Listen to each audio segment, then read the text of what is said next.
da morte de uma idosa, que aconteceu aqui em Itajubá, no bairro BPS. Essa idosa, ela chegou na residência dela na sexta-feira, no dia 10 de maio de 2024, e não teve mais notícia dela, perceberam a falta dela, e com isso, parentes, vizinhos, foram até o imóvel e acabou o corpo dela sendo encontrado no interior desse imóvel.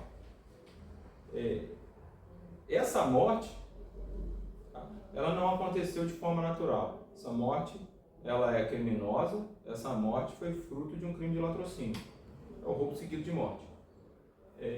Ela, na sexta-feira, no dia 10, recebeu um indivíduo na sua residência e esse indivíduo já vinha arquitetando um plano criminoso já de alguns dias.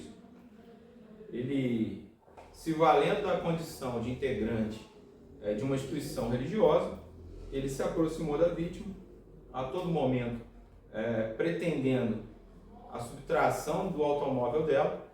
Ela chegou a revelar que pretendia vender o carro e, com isso, ele se passou por um intermediário, disse que tinha um comprador para esse automóvel e passou a negociar isso com a vítima, até o ponto de ter a confiança dela e permitir com que ele fosse até o seu imóvel.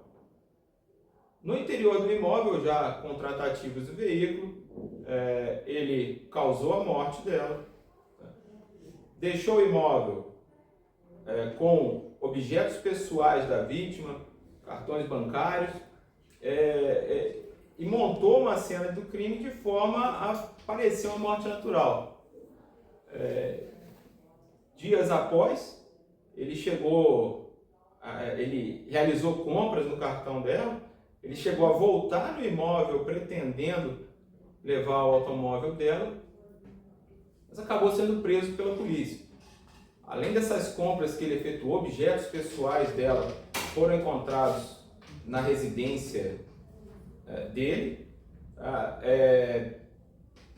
Existem compras que ainda estão para chegar, compras feitas no mercado global que ainda estão para chegar na residência dele. E ele montou uma cena de crime, ele limpou, fez asepsia de todo o ambiente, simulou, inclusive com porteiros do imóvel, que foi até presenteado com imagem religiosa por parte da vítima, de forma a não despertar nenhum tipo de suspeita. Então, assim, vários exames periciais foram feitos, testemunhas prestaram depoimento. Ele esteve inclusive na missa de corpo presente dela, buscando informações do que estava sendo ventilado a respeito da morte dela. Em prática, nesse crime, desse plano criminoso de não ser descoberto, mas acabou preso pela polícia, tá? Permanece preso, está no presídio de Itajubá.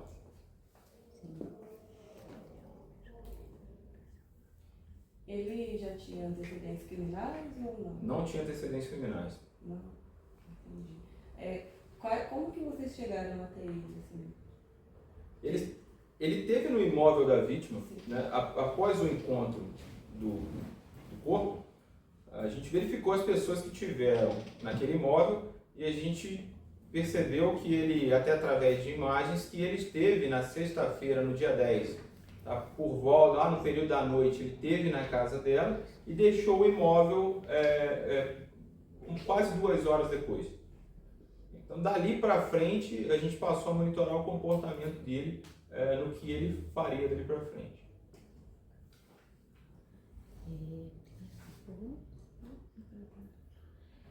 Só complementando o que o doutor falou, ele subtrai os cartões da vítima, só que ele já não começa a gastar de pronto. Ele espera ver o que a família está falando, ele manda mensagens para pessoas que estavam no enterro. A partir do momento que as pessoas estão falando que poderia ser algo acidental, então ele acredita que não estava tendo uma apuração. Já estava tendo uma apuração. aí ele se sente à vontade para começar a gastar o cartão dela. Com a queda do sigilo bancário, demonstrou que alguém estava gastando e estava efetuando diversas compras. E nós oficiamos essas lojas e descobrimos que esse sujeito, que foi o último sujeito a estar na casa dela, que foi na sexta-feira, no dia 10 à noite, era o sujeito que teria feito essas compras, as compras estavam chegando na casa dele. Então nós, dessa forma, ali já começou a apontar ali que talvez era provável um crime de latrocínio. Então nós sugerimos ali mandado de prisão e também recuperamos todas essas compras que foram feitas no cartão. E também não só se sentiu à vontade para gastar os cartões que ele subtraiu dela, ele chega aí no prédio dela para tentar tirar o carro dela alegando que tinha comprado o carro. Sim. Então ele tinha um envolvimento com ela, de amizade. O envolvimento que ele teve com ela foi por questões religiosas, tá? Sim. O fim dele, ele estava no mesmo ambiente que ela, religioso, e ele se valendo dessa condição, ele se aproximou da vítima. Sim. O envolvimento dele com ela era somente religioso, tá? Não tinha nenhum envolvimento de outro cunho junto com ele. E essas investigações, tanto o investigador Cássio, tá? Que teve a todo momento aí nas investigações, e o escrivão Marcos, eles passaram dias monitorando ele. Foram dias. Então, todos os passos que ele foi dando posteriormente estavam sendo planejados. Ele chegou a pedir comida via aplicativo, tá? Na residência dele, através dos cartões dela. Ele, por alguns momentos, ele se sentiu confortável acreditando na impunidade. E foi surpreendido pela ação da polícia. Quanto tempo demorou para os familiares perceberem que a Lúcia estava morta? No sábado, no dia 11, já havia a procura por familiares. Sexta-feira ela estava em casa, recebeu ele deixou o imóvel, e no dia seguinte já havia uma procura por parte familiar. Complementando o doutor, alguns indícios já geraram estranhamento na própria vizinhança. Por exemplo, ela recebia sempre uma sacolinha da padaria que ela deixava na porta da casa dela, e aí ela pela manhã já retirava. Ou seja, passou o período todo ela retirar essa sacolinha e ela não tinha retirado. Luzes do imóvel dela que ficaram acesas, que normalmente não ficavam. Então isso tudo foi gerando estranhamento na vizinhança e aí a gente foi trabalhando em cima dessas informações para poder entender melhor o caso. E tendo em vista esse tempo, teve algum odor, alguma coisa, ou não chegou a ter esse tempo do corpo chegar em decomposição? Nada? Não chegou a ter essa situação não. O que gerou foi o estranhamento da ausência dela durante esse período. Sim. Ele chegou a confessar ou ele nega? Não, ele permaneceu em silêncio. Em silêncio? Legal. E quais são os próximos passos legais agora contra... Bom, a investigação foi concluída, tá? Ele está preso via prisão temporária, foi concluída com o indiciamento dele e a representação pela prisão preventiva. A dinâmica dele, a forma como ele atuou no interior do imóvel, inclusive montando a cena do crime, chegando a deixar um utensílio doméstico com fogo aceso para simular o que ele fez, aquilo colocou em risco a ordem pública. Então, a gente entende que é o caso dele permanecer preso ao longo de todo o processo. DB Itajubá perguntou qual o laudo da morte. A morte foi causada por asfixia.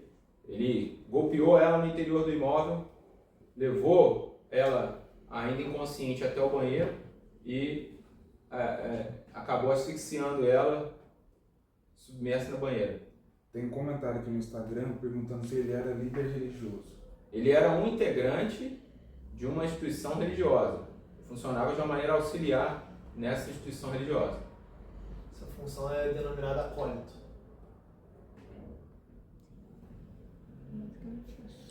Ele é líder dos acólitos, melhor dizendo. Líder dos acólitos.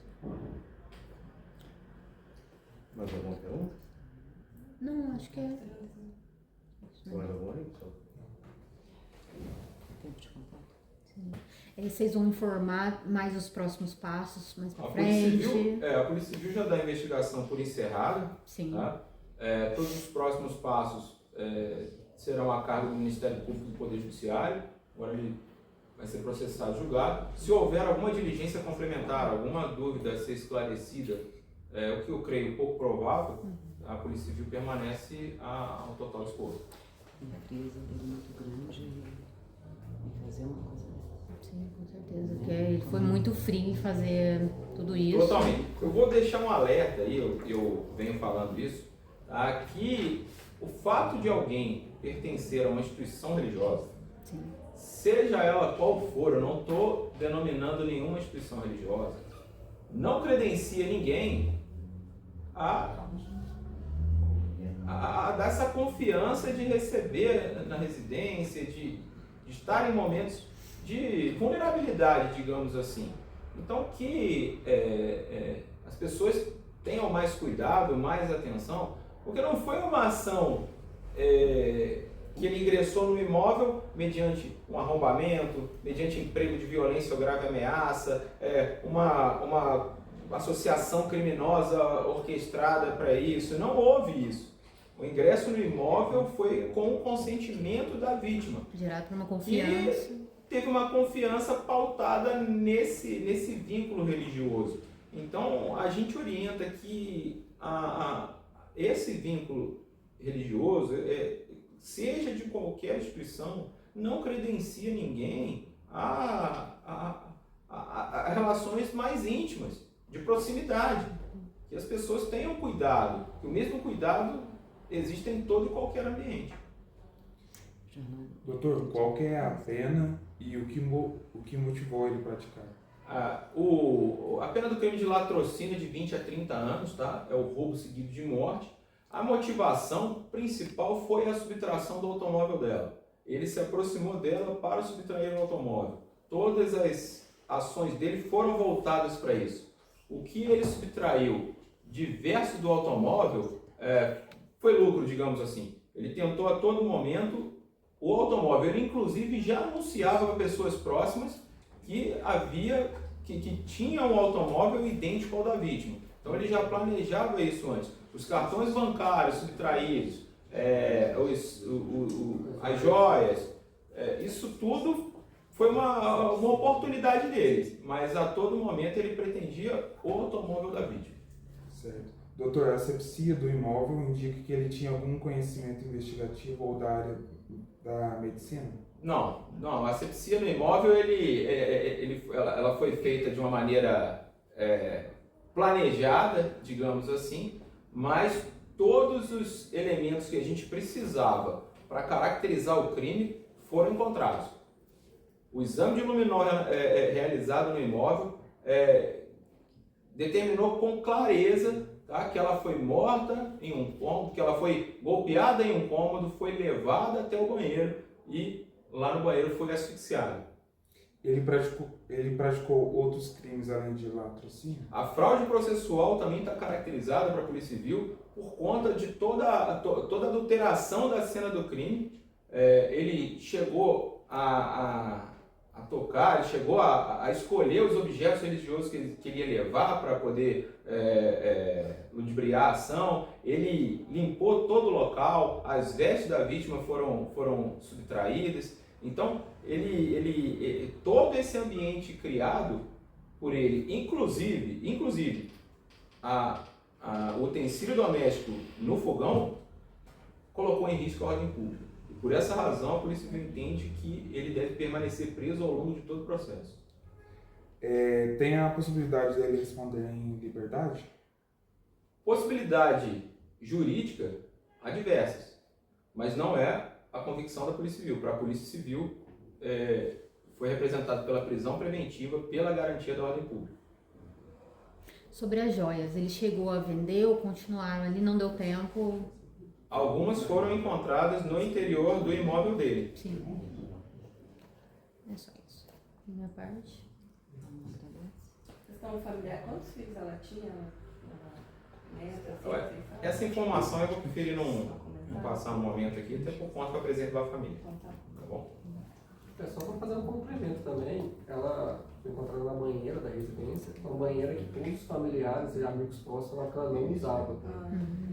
entendeu? E apesar de ter tomado vários cuidados ali para alterar o ambiente, como se tivesse sido de fato um acidente, mas ele também acabou que não. Exatamente. E também a questão, a banheira estava com água, mas estava fechado. A banheira que ela não utilizava, como o doutor falou, a questão do luminol deu para ver a dinâmica direitinho, de quanto que foi a agressão e da forma que ele levou o corpo. Isso aí, para nós, é Contribui para entender que realmente foi algo. ele mostrou toda a dinâmica ali. Não tinha veste dela no banheiro também, que a pessoa vai tomar um banho leva as vestes. Até as testemunhas. Como eu venho sempre falando aqui, Itajubá não é um local propício para cometer crime. Aqui a vida não vai ser fácil. Então, se alguém pretende vir para Itajubá, que está acompanhando a gente aqui, é melhor pensar duas vezes, porque aqui a vida não vai ser fácil. Aqui, um sujeito planejou um crime, acreditou a todo momento que sairia impune e nesse momento está preso. Então, quem pretende cometer crime, eu não recomendo que venha para Itajubá. Senhores, estão de parabéns. Parabéns pelo trabalho, o Jornal Obrigado. Positivo agradece.